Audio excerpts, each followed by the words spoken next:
An entire house full of entitled Karens want to tear up the home they're currently renting from, all because they're getting evicted. My husband and I, after 3 years, are finally able to purchase a home. We found the home of our dreams, but it was tenant occupied and their lease was expiring. The homeowner was getting older and wanted to sell the home instead of renting it. The tenants were given an 18-month notice to vacate the premises so he could list the property. He also gave the tenants the option to buy the house from him for $50,000 in monthly payments. The entitled Karens living in the estate said, "We don't want the responsibility of owning and fixing a home. We are just much more comfortable renting." They rented the home from him for 15 years, and they were offered the home at 1/8 the price we paid for it, as well as 1/12 of the value. Well, after 18 months, he listed the property, and we went under contract, giving 4 months until closing. 2 of the 5 roommates left, and the other 3 were a couple as well as their 21-year-old daughter. The inspector came after, giving them a 1-week notice, and they caused nothing but havoc. They trashed the fireplace and the entire home. They stained the floors and put holes in the carpet and the walls, and left the garden hose on so water gets in crawl spaces under the home. It was an absolute mess, but the inspector noted everything. But this is where the fun part begins. The tenants refused to pay their utilities and asked if the homeowner would extend their lease since it was their daughter's childhood home. The homeowner refused and instead showed them the contract as well as the damages. They complained that they should be entitled to be given the home since they rented it for so long, but the homeowner said, "Tough noodles." The tenant couple vacated with the homeowner showed them the eviction documents, but left their 21-year-old daughter behind. She requested that when we purchased the home, if we could be her roommates and put her on the title. We laughed and then recollected on all the damage they did and said no. She blamed us, stating we took her home from her and that it's our fault that she has to leave. I sympathized and said, "We totally understand it was your childhood home, but you had every opportunity to purchase it and you didn't." After a few weeks, 1 month before closing to be exact, the appraiser and the inspector came by and she barricaded herself in the master bedroom. After being given $50 from the homeowner just to bribe her out of the room, she left the home for the day and it was a complete mess. Clothing and trash piled everywhere, pizza boxes stacked to the ceiling, and the stench of rotting food made the inspector have to put on his mask. They finished their job and the homeowner had replaced and repaired everything on the list, totaling to about $52,000 worth of damages, except inside the master bedroom. The week before closing, the last tenant left, and we come to find out she already had another apartment for months, but just wanted to trash the place so we would back out. The homeowner hired professional cleaners, and it took 4 days to clean and sanitize that room alone. We just got the keys and discovered the last tenant had ripped drywall off of the master bathroom, put screws down the garbage disposal, and crushed the garage door opener when the previous homeowner reset the code. And right before this entitled Karen left the house, she left us a note saying she expects her security deposit back. And well, after all the damages she did, you can bet she's not getting a single dime. I think from here on out, anytime someone gets some bad news that they don't like, I'm gonna say tough noodles. This is quite literally every homeowner's worst nightmare. Can you imagine buying the home of your dreams, only to then have a house full of Karens running around and destroying your property? Thank goodness the people who were buying this house did not have to fix it up, and that it all fell on the homeowner themselves. I don't know if they did or not, but I'm sure, and I definitely hope, they hired a lawyer to sue these people for property damage. But thankfully, they have their house, and hopefully they will never have to deal with those entitled Karens ever again. My husband cheated on me, and has now been diagnosed with stage 4 lung cancer. And to top it all off, his mistress is now pregnant. The title is literally self-explanatory, but for the sake of clarity, here's a little bit of background. My husband is a 38-year-old man, and I'm 34 years old. We've been together for 19 years. We dated for 7, and we've been married for 12. We have 2 young children, and another due in September. My daughter is 10, and my son is 8, and I'm 32 weeks pregnant. Like any other family, we had our share of fortunes and misfortunes. The last couple of years were particularly quite painful for us, as we both lost our loved ones due to COVID-19. He lost his elder brother, and I lost my grandparents. Our struggle started during the grieving process. He berated me for grieving my grandparents while he grieved for his brother. While I understood that unlike his brother, my grandparents were able to live a full life and see loved ones grow, but that didn't make my pain any less. I lost my father when I was very young, and my grandparents were always around to help my mom and us. They were my family. I tried to have a conversation with him, but he just shut me off. He started being distant and quiet at home. I gave him space to grieve, but eventually it started impacting our lives quite intimately, if you know what I mean. This went on for 4 months. I suggested couples therapy to smooth things over between us. I was honestly so tired of initiating one-sided conversations with him. It would mostly be monologues, with him merely nodding. Things started getting better between us, and then last September, he told me that he wanted another baby. After a lot of discussion, I gave in and we started trying. Since February, he started being distant again, and every time I tried to comfort him, he would just tell me that it's my hormones talking. I couldn't put my finger on it, but I knew something was off. I had this feeling that he was just hiding something. On one of the restless and sleepless nights, I saw his phone screen light up at 3 in the morning. He had changed his password, so I couldn't read the entire conversation, but I did see the notification that said, "We're pregnant," with hearts and kisses all over it. I confronted him the next day, and he angrily told me that I was apparently hallucinating and that he would never cheat on me. He hugged me and told me how much he loved me, and even cried that I didn't trust him after all these years. I then asked him who such and such was, such and such being the person I saw in his contacts last night, and he said he didn't know anyone by that name. He just told me that I was overthinking. He offered me his phone to check for messages, and conveniently enough, both the number, the name, and the message were not there. I reached out to one of his colleagues and asked her about the person. His colleague and I have known each other for a while, and our daughters are friends. She not only confirmed that there's a person by that name on his team, but she also told me that my husband has been on leave for a couple of days, and so has the other woman. She is 26 years old and works under him. When I threatened my husband that if he doesn't come clean, I will wreak havoc at his workplace, he finally confessed that he has been seeing this other woman, and that she is pregnant with his child. My entire world crashed at that moment. I didn't know what to do and needed time to process things. He apologized, cried some more, and begged me to give him another chance. I asked him to move out and he complied, saying that he will give me some space and time. "Whatever you need, babe," were his exact words. I didn't want to take any rash decisions and wanted to focus on my pregnancy, my kids, and my own well-being. So I delayed any conversation of divorce or legal separation. But every day, I stumbled upon new pieces of information, such as when he convinced me to try and have a baby, all while he was already with that woman. He was spending some quality time with both of us. It honestly makes me sick to my stomach. I also found their chat backups on his email ID, and it is honestly completely filthy. I went no contact with him in April and told him that I needed time. He has been there for all of my doctor's appointments, even though I don't even acknowledge his existence while I'm there, while also being at his mistress's doctor's appointments as well. He said that he messed up and he wants to rectify his mistakes by owning up to it. Currently, he's living with his parents. Last month, my mother-in-law informed me that he has been diagnosed with stage 4 lung cancer. He asked me to forgive him and to live his last days with him, but I can't even bring myself to look him in the face. I asked her to take my kids to see their father, and my daughter told me that the other woman was at daddy's bedside. I was completely furious. Apparently, she goes with him for his appointments as well. I hate her and I hate him. I am pissed,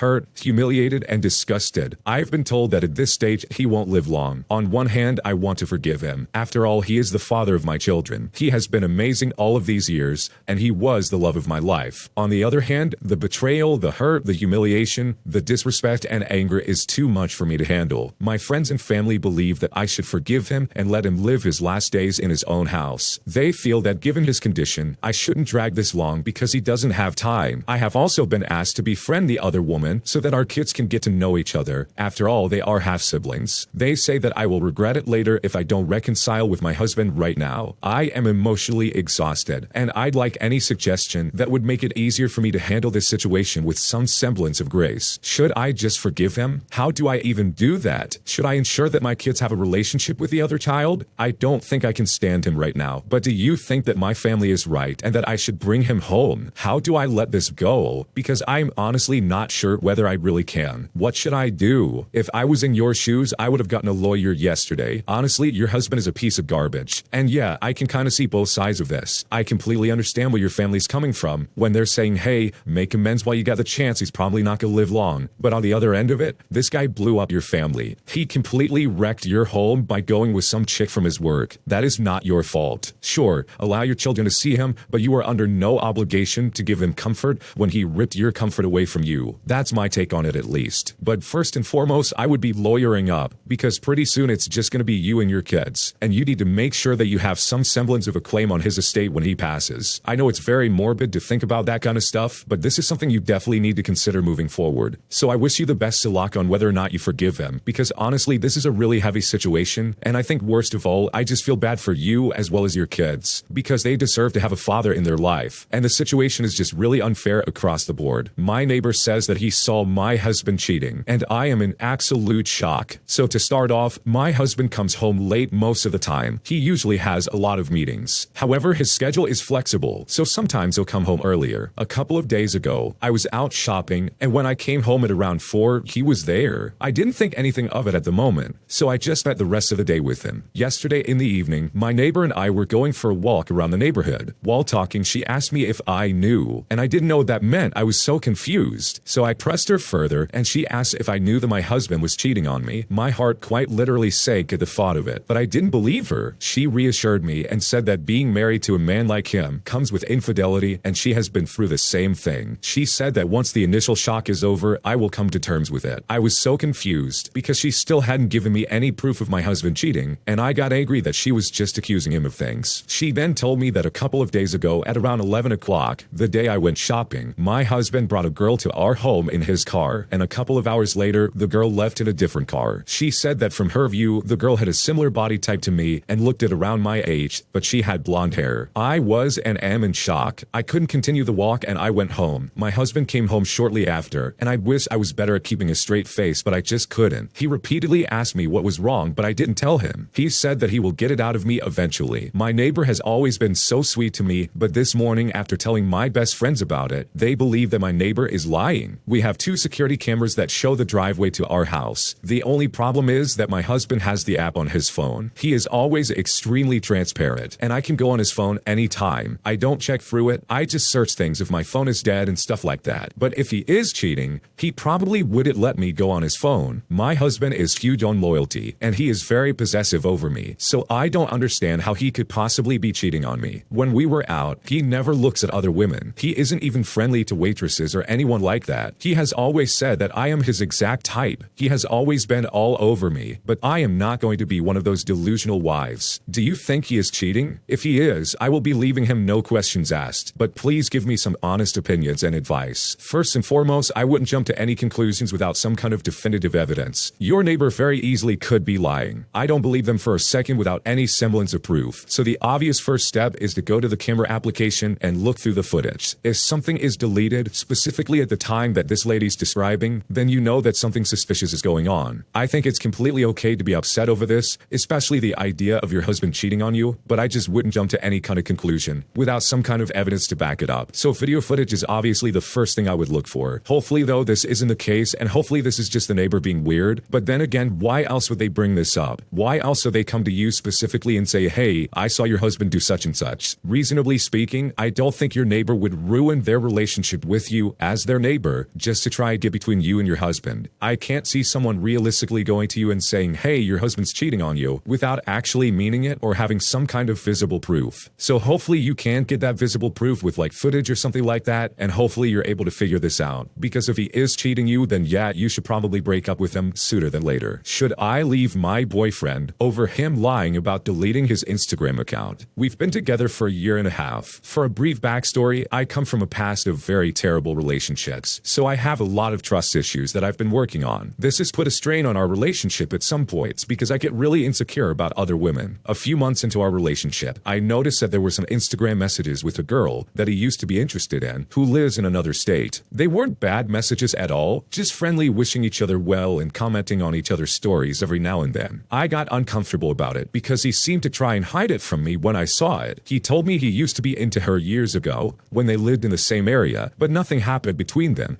except ending up being friends. He said he knew I would be upset, so he panicked and put his phone down out of reflex. I was uncomfortable about it, so he told me he would never message her again. He showed me the rest of his messages, and there wasn't anything bad, just messages with friends. I don't have an Instagram account, and I've expressed to him how I hate social media. He offered to delete his account to prove to me that he really doesn't care about talking to any other women besides me. Fast forward to now, I thought his Instagram had been deleted this whole time. I re-downloaded the app for the first time in forever to look at something random, and I decided to snoop on his account just to see if it was still there. Not only was it there, but I realized that he'd been liking friend photos after I did some more investigating. I then checked on the one girl I saw him messaging last year, and I realized he liked one of her photos in January. This made me really upset. I then confronted him and he apologized and admitted it was wrong to hide that from me. There was one time in January where he told me that he had re-downloaded the app for a work promotion, so I thought that maybe he just got on once or twice after that. I was mainly upset that he liked the picture of the girl that I was so worried about, but after a lot of talking, he was very sorry. He said he didn't think it was a huge deal and that he was just liking stuff on his feed. He considers her a distant friend, so he didn't think it was wrong or that he betrayed me by liking the photo. He didn't want to be open with me about it because he knows how insecure and sensitive I am, and he didn't want to cause any conflict. I let it go, but then a few days later, I had a nagging gut feeling, and I decided to look more into it to see if he's actually been on the app more than just once or twice. Up until this point, I had never gone through his phone or laptop, but I wanted the truth. So I got on his laptop while he was at work and got on Instagram to see if it's already been logged into his laptop. Based on his login history, he's been logged into the app almost every other day for the past 6 months or longer. This made my heart drop because I thought I was going to find messages of him cheating, but thankfully I didn't. There wasn't a single message to another girl except a couple of girlfriends he has that I'm not really worried about. The only other messages were with his guy friends. He also never messaged that girl again like he promised, so that was honestly a relief. I was also very upset about the lie, especially because he didn't fess up to being on Instagram this whole time after I thought he only logged in once or twice for work. His reasoning is that he doesn't feel like he has the space to be honest with me about this stuff. He said he just liked logging in while he was bored at work so he could see what his friends were up to. He said that since he knew he wasn't cheating on me in any way, he didn't feel it was wrong to get on and scroll and message some friends every now and then. The thing is, my boyfriend is a really good guy. He is very kind and loving towards me, even though he might not totally understand my trust issues. His ex cheated on him with several coworkers for 2 years straight, so he knows how bad that feeling is. I never actually thought he would cheat on me, but I also never thought he would lie to me too. I understand that I never gave him space to open up about this stuff because he fears I'll get mad. We talked about it and he agreed to be honest and open from this point on, even if it might hurt my feelings. I also told him I would give him the space to tell me these things and to work on not getting upset over other women. I really don't want to control him like that. I really don't know what to do. I want to stay and work on fixing this dynamic between us, but the lying thing shook me to my core. I hate being lied to. I get why he did it, and I don't think he is a cheater, but is it worth giving this relationship another shot? What should I do? This is a rough one because I mean at this point you're treating him like you don't trust him, and you've trained him to like hide things and like to hide conflict from you because you're like hypersensitive about all this. So yeah, you've not given him any room to be honest with you in the slightest. It's super unhealthy and it's super restrictive. Like you say you don't want to be restrictive and you don't want to be that girlfriend, but then you turn around and do the exact thing that you don't want to do. It just seems really counterintuitive overall. And this guy is not cheating on you. Yeah, he probably should have been more honest about having an Instagram account, but scrolling through just to see what your friends are doing is not bad. And while I do think it's a bad thing for him to like that girl's post, innately from the outside looking in, it is not a deal breaker in a relationship. I think your own insecurities are honestly getting in the way of you having any kind of relationship right now. And the fact that you don't trust him in the slightest and you feel the need to go through his phone and his laptop is proof enough that you're being incredibly controlling in this situation. In my opinion, it seems like you just didn't allow him to have any time to explain things to you because you react so strongly that he's like, okay, it's just not even worth saying anything. Every little thing gets blown out of proportion. That's my take at least. So I think if anything, you might need to look inwards first before you start pointing the blame at your boyfriend, who I think is honestly trying his best just to maintain this relationship with you. But what do you think? What would you do if you were in this situation? Leave a comment down below. We would love to hear it. Thanks for watching. When you subscribe, make sure to hit the bell to turn on notifications. To finish listening to all the stories, use the playlist at the top of the description. And the next time you live stream, use the Cream of the Crop music. Search Cream of the Stream on Spotify or whatever platform you use for copyright-free music to use for your next stream.